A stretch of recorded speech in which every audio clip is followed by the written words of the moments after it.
everyone, and welcome to the second Sovereignty Development Podcast. I'm Mohammed Abdul Rahim, also known as Marimo. I am the project head. Yep. I'm Andrew de Bronkart. I'm the gameplay director, I guess is my title, right? Master of Losing Car Keys. Master of Losing Car Keys. Where are they right now, do you know? Oh, dude, put me on the spot. That's a no. I have no idea, actually. You see the problem here that we've had to deal with. But anyway, yeah. We're very excited to come at you again. It's been a while. Last time we released the alpha build of the game. That was very exciting. But we now have an improved build, beta build, and a Kickstarter. Physical rewards? What's going on? There's so much going on. Tell us, Drew. What is going on? What is going on? Let the good people know. Yeah, so I guess you kind of gave the short version of it. The beta's out. The people who had supported us initially on early access, they have access to it already and are playing it. That's great. The Kickstarter that we've set up to fund the remainder of the audio budget, right, is running. It's happening. This is exciting. It's happening. We're using that as sort of the initial portal for new buyers of the beta, if that makes sense. So once that's done, backers will get access to the beta right away, and of course the final game whenever it's out. Same as how our thing has been. Tiered release model, I guess. There we go. That's smart. Those are big business words.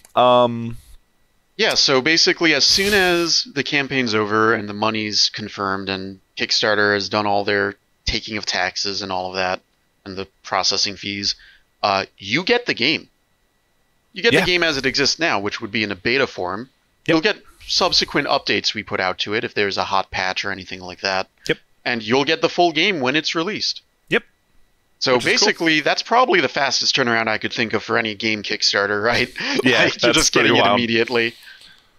And, there's a reason we're doing this is we want to get feedback from you. You back this game, you probably have feedback on things you like, things you don't like. Let us know. We're on Discord. There's a little button right in the title screen of the game. You can click that when you get it. Or you could just follow us on social media. There's a bunch of links in the description that I'm sure you can find. Yeah, so we have 8 of 25 levels for the game available in the beta already. Now, Drew here has done a lot of the level design, a lot of the unit design, the enemy design, resource identity design. A lot of the so many designs. All of the design. It's almost like that's my job as the gameplay director, is to do much of the design. Why don't we just quickly go through and talk about each level in its own vacuum. Oh, wow. Okay. The things we think that are really cool. We'll just keep it quick, keep it snappy. I'm going to go get my cat. And you're just going to leave me here to It's all levels? You. It's all you. I'm just going to cut my footage off. Go right ahead. Right. Okay, great. Awesome. It's always interesting to look at, I think, sort of the first levels of games in general, frankly, because this is everyone's first experience with the mechanics and sort of the formula of the process, right? So it is a little bit tutorial-y, and in fact, it's... I don't know if I can hard confirm this, but I want to say the only level in the game where princess passives aren't active, correct? That is correct. All right, just making sure. What is a princess passive? Well, that's a level 2 kind of question, isn't it? That's a level 2 question. We'll find out. But it really is structured in such a way that its idea is to be this simple sort of introduction to the core ideas, get you used to moving your units, get you used to brewing, which is really fundamental to the game. And of course, like, inter-unit combat becomes important, which is why you have to take them down to win, right? Yeah, one of the lessons I think we try to teach here is, unlike some other strategy games, when you pick a unit, in other strategy games there's usually a flow, like once you attack, that unit's turn is over. Mm-hmm. That's not the case in this game at all. Yeah, I think that's a really good point. You can attack and then move, you can move then attack, you can attack, move, brew, brew, attack, move, brew, move, attack, any combination of those is valid. An action is valid. You could take it independently. There's no correlation between them.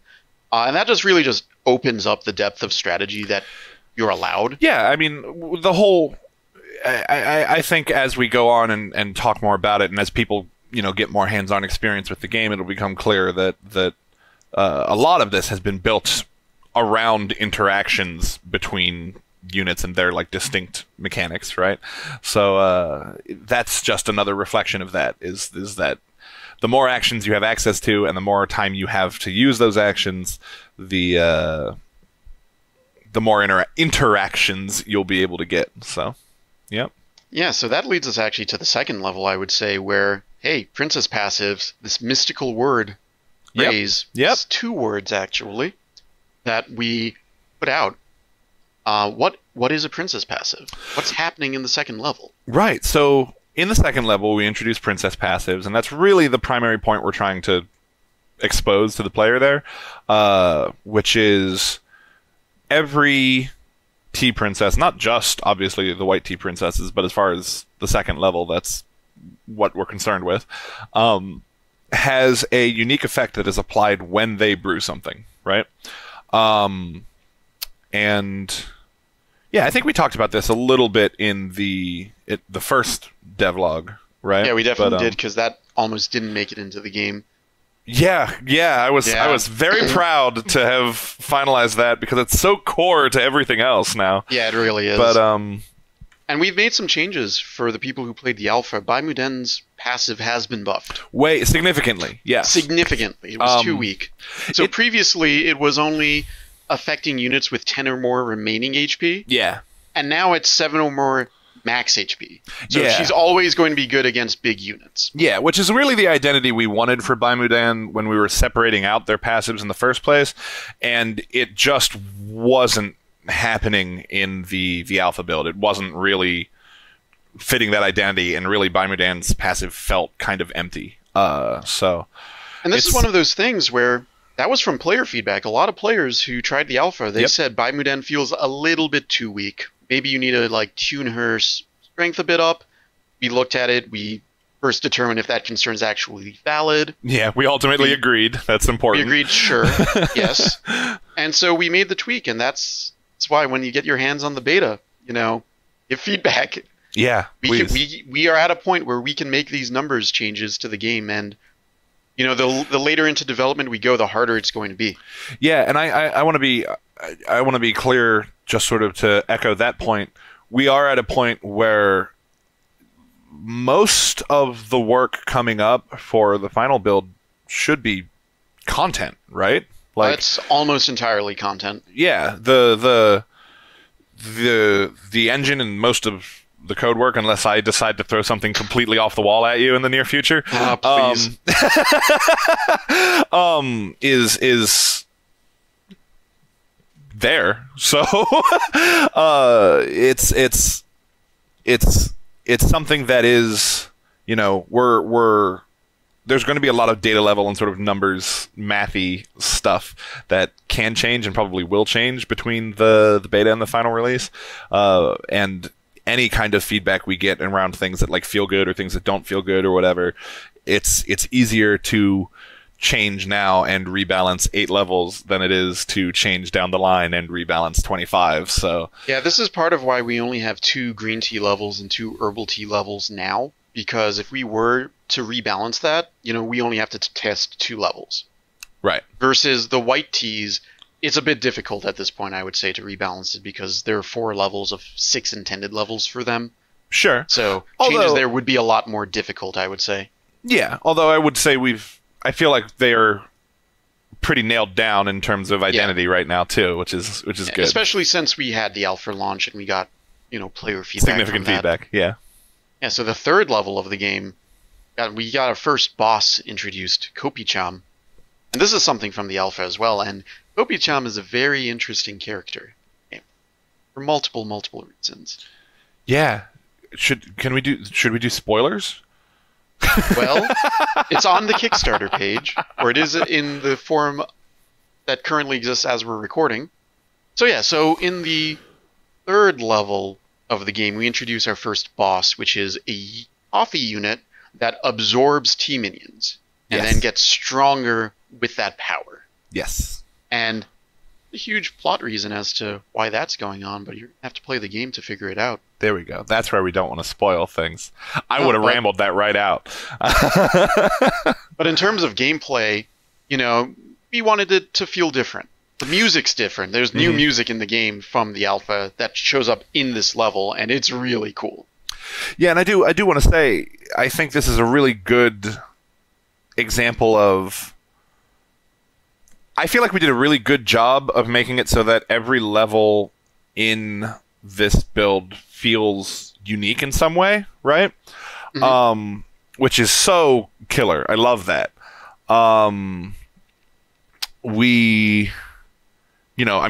Even just the introduction of like, here's this boss that needs to go down is actually unique to this build, right? Yeah, it's pretty unique. Well, no. It's the I mean, only level where that's what I meant. That's what I was. Strict boss. Yeah, there's level 8, but that's a little bit more. Jumping the gun a bit. I do that. Well, before we get to level 8, there's level 4. There is. Level 4 is probably one of my favorite, if not my favorite, levels in the build. Because what's going on there? Like there's why? a canyon. Yeah, there's a canyon. First, the setting's different. You've been mostly in forests and wooded areas. We're just in a canyon now. We're going down this mountain pass, and it's fortified by the enemy. They got sentries that can blast you from a mile away.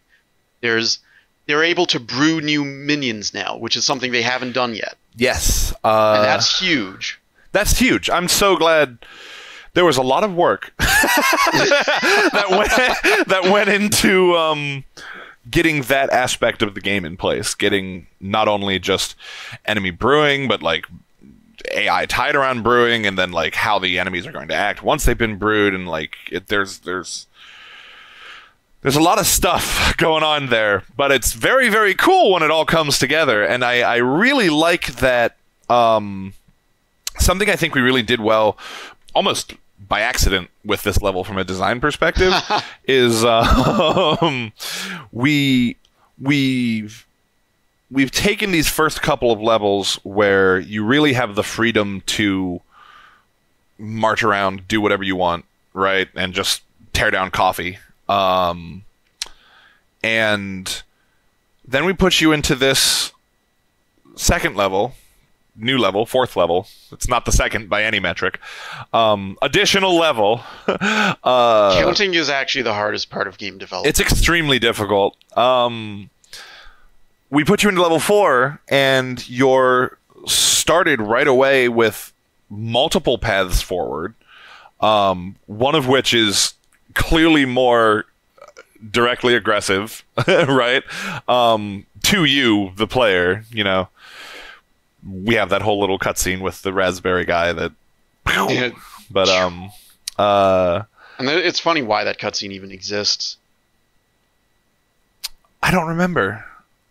We needed to make it absolutely clear what would happen if you walked into the range of these units. Yes, that's correct. There so were we're like, put it in the cutscene. there were early builds of that level where you could move one of your T princesses a little bit too far forward and just get slapped down and lose turn 1, and that was one feels decision. Bad. Yeah, very quickly we were like, okay, we need to redesign the coffee cakes to some degree, and we need to show what's going on here.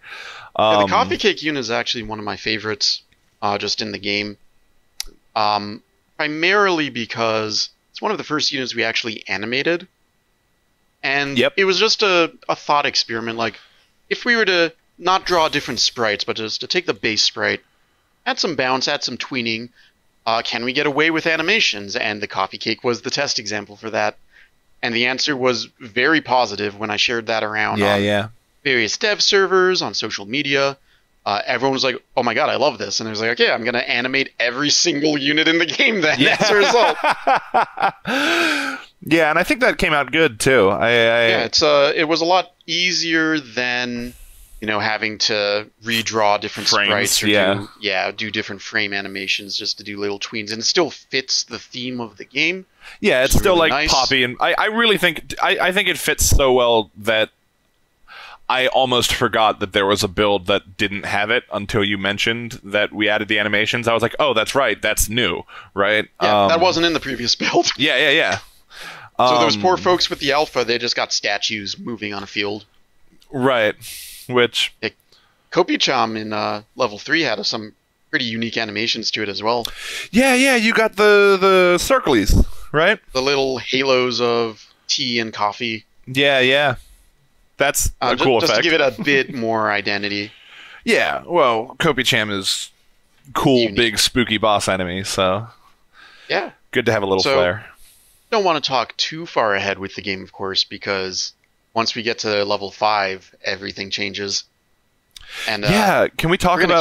We're going to keep that a little bit of a surprise. Ooh, yeah, we want to talk about it, but a lot of the folks who back this already, they don't have access to the beta.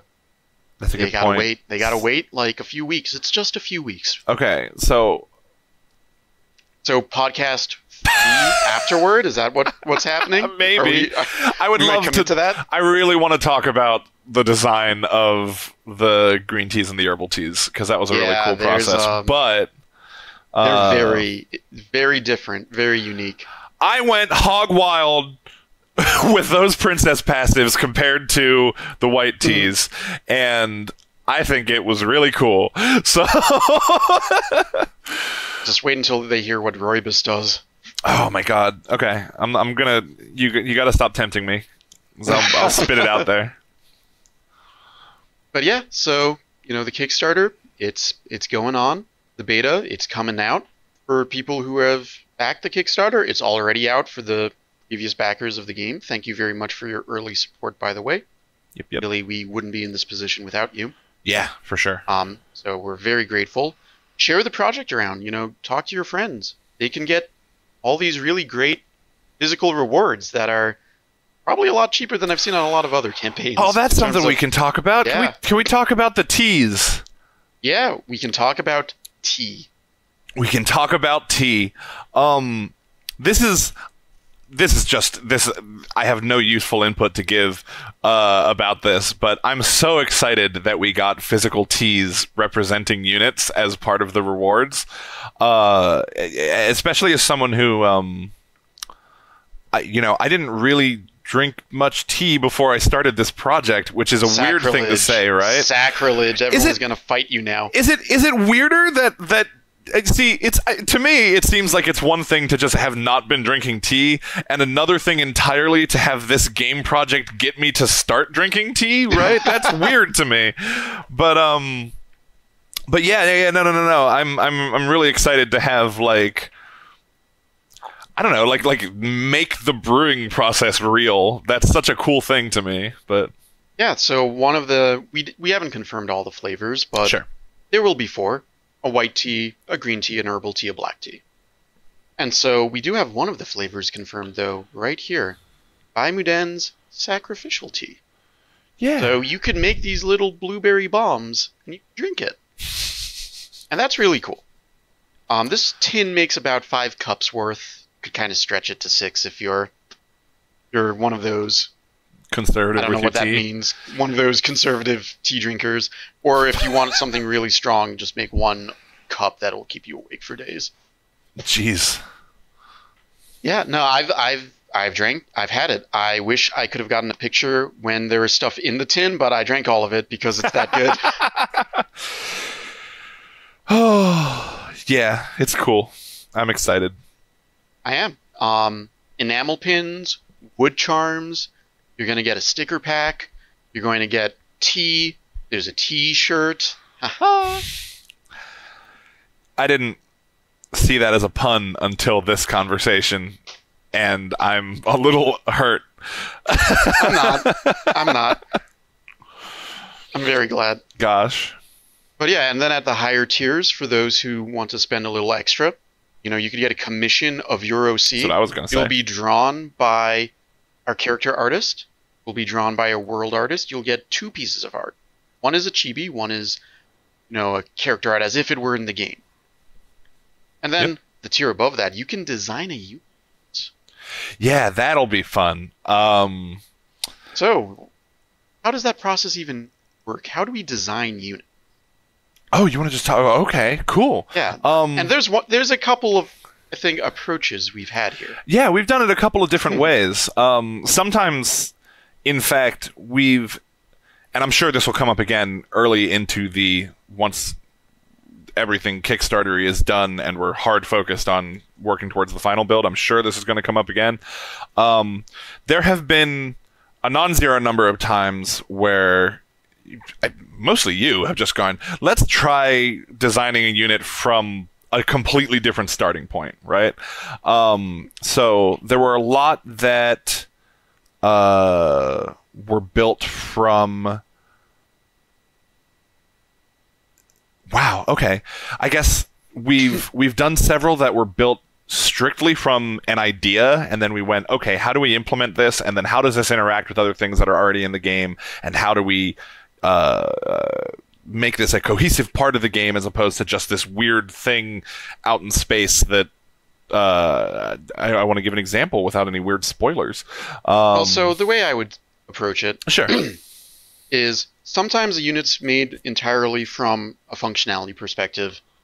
Right. One of the examples is there's this enemy, Coffee, that when it gets hit, it gets stronger temporarily. Yep. Oh God. Yeah. I'm sorry. Can I just splurge about that for a moment? Go for it. This is a great example. I'm glad you pulled that up. We had originally a version of that unit that would upgrade itself whenever it got hit. Permanently, yeah. From a technical level, we had the ability for things like Kopicham that evolve and stuff, right? But also for other cases, we had the ability to change a unit's stats, right? Period. And in my initial design for that unit, I had gone, well, we don't have that tied to a trigger like getting hit or something. Let's slap that on there. And as much as we liked the idea of a unit that got stronger from, being involved in combat and from taking hits, boy howdy, having it run in and go, haha, I've taken a little scuffle with a T-Warrior and I took almost no damage and my attack is 3 points higher forever now, was terrifying. It was visually unclear what was happening. And eventually we went and said, look, we love the concept, right? Which again, this is playing into what I was talking about, going from idea first. Let's make this into something workable, right? We took the whole upgrade out, shifted it over to a temporary status effect, something that wears off over time, right? So that you can still, if you're not careful, you can still let this unit sort of balloon on you, but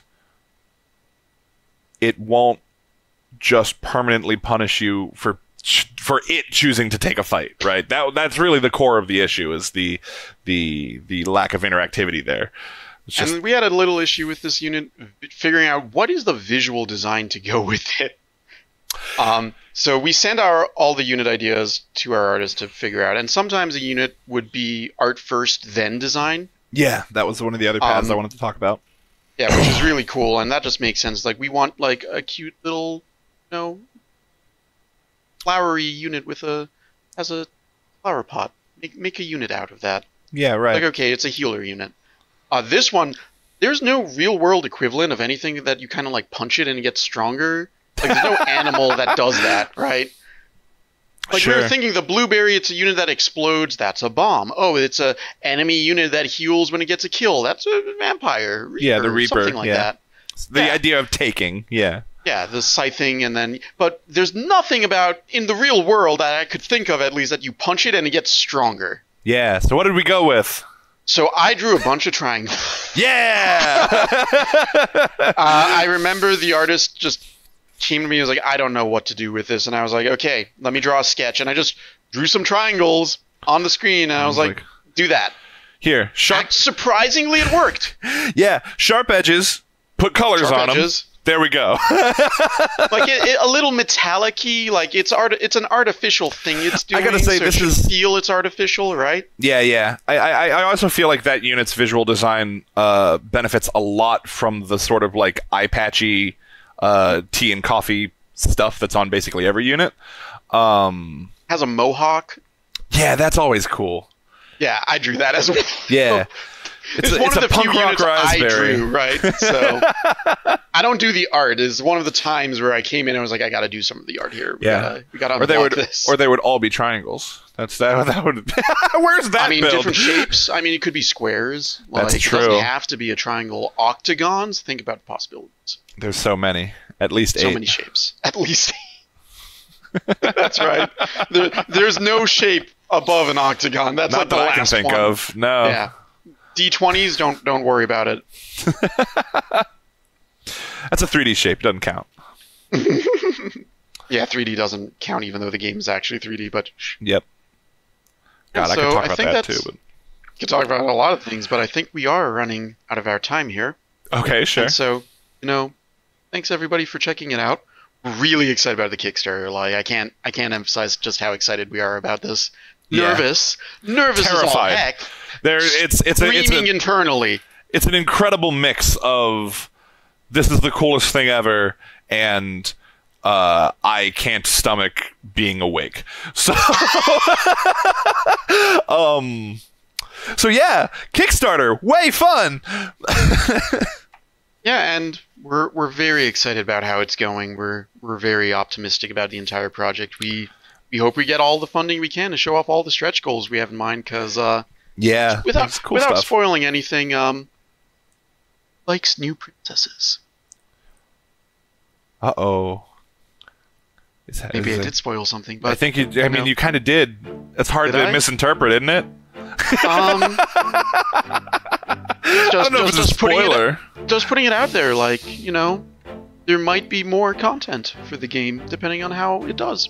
Yeah, I mean, I think it would be irresponsible of us to not make more game if we got significantly more money than expected. But but that's everything we got. Yeah. Go tell your friends, play the beta if you have it already, get hyped for it if you don't. Yep. And thanks for watching, everybody. Yep. Thank you so much. Have a good one.